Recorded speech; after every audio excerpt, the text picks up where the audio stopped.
बिस्मिल्लाहिर्रहमानिर्रहीम। अस्सलाम वालेकुम। सऊदी अरब में कोरोना के 252 केसेस की तस्दीक हुई, जबकि 2 अफराद इस महलक वायरस से हलाक हुए।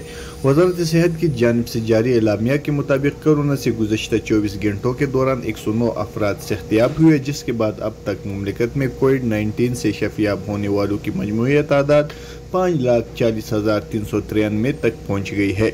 एक ही दिन में 250 से ज़्यादा केस रिपोर्ट होने के बाद मजमूई मुसद्दक़ा केसेस की तादाद 5,51,462 हो गई है।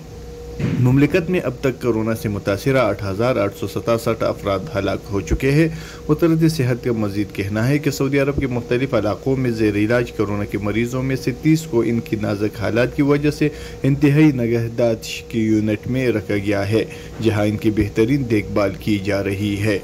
वज़ारत सेहत ने मुमलिकत में 5 से 11 बरस के बच्चों को भी वैक्सीन लगाने का आगाज़ कर दिया गया है। इस ज़मन में जद्दा के न्यू एयरपोर्ट पर बच्चों को वैक्सीन लगाने के लिए खुसूसी बोर्ड बनाई गई है।